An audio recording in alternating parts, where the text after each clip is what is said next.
Hello and welcome to Advanced Art / Portfolio Prep. My name is Jeremy McDonald. I'm the visual art teacher here at St. James School, and I've been teaching and living here for the last 13 years. I have a bachelor's degree and master's degree in art education from Edinburgh University in Pennsylvania, and I have about 19 years total teaching experience. Before coming to St. James School, I taught art levels pre-K all the way up to 12th grade in public schools in North Carolina. The Latin teacher at my previous school actually came here about a year before I did, and one day out of the blue gave me a call and said, "Hey, would you be interested in teaching at Hogwarts?" And I'd never to that point, I had never been a part of independent boarding school life. So I took a look, and yes, it seemed magical. When I came, the campus is beautiful, the food is great, the students and staff were wonderful, and I was hooked.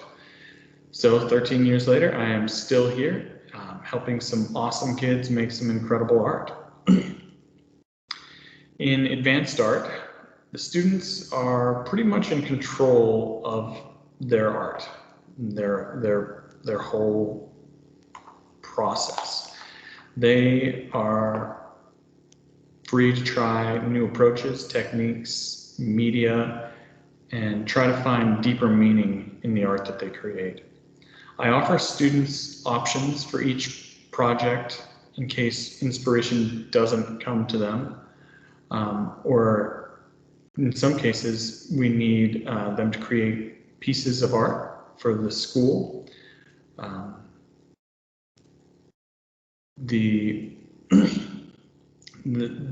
Every year, the school comes to me and has me pick students to create art, such as the Christmas card, Lessons and Carols cover, Paschal candle, and many more.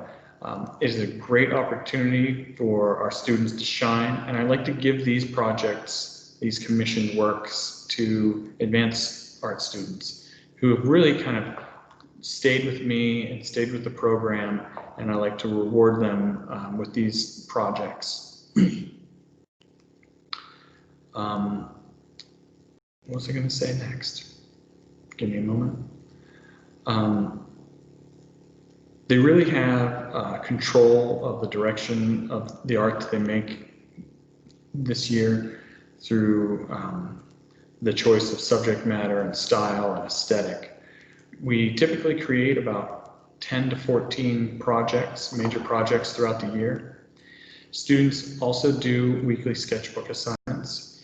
Each week, students are asked to interpret a current event, news story, or even a personal idea or theme that is close to them and in a media or style of their choice.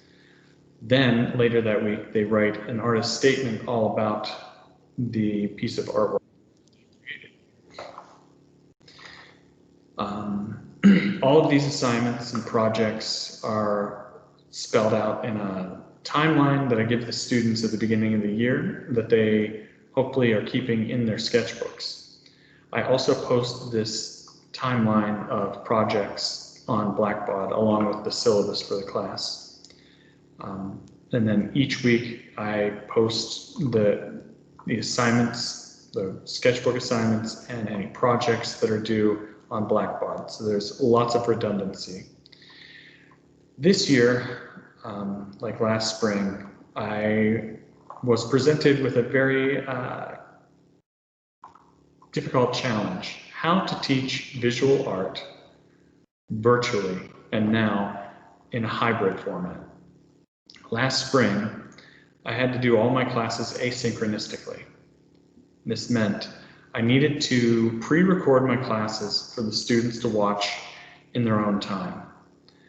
I had to do so because at that time, all of my classes were very mixed, with multiple classes meeting during a single class block. The difference this year is the classes are much less mixed, and there's adequate time during each block to give instruction to all the different sections that meet during that period. I'm now able to teach live, simultaneously teaching virtually. Another improvement over last year is that I had the foresight to either get all the students their materials, order materials for everyone, or at least get a materials list to everyone with adequate time to order materials, so that we aren't just stuck with pencil and paper like many of us were last spring. I'm also able to give instruction on camera and in person, which gives more opportunity for me to get feedback and individualized instruction.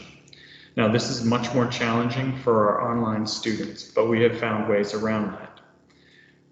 We take a lot of photographs, we send a lot of emails, and use the Teams chat to give information to me, photos of their project in progress, and then I'm able to either in class give live feedback, or if need be, I can give them an email or a chat and give them feedback in a more written format. Although I'm really looking forward to the return of all the students to the studio, we are finding ways to make this work, and it has been enjoyable. And I really hope that your child has enjoyed working with me as much as I've enjoyed teaching them and being back in the studio.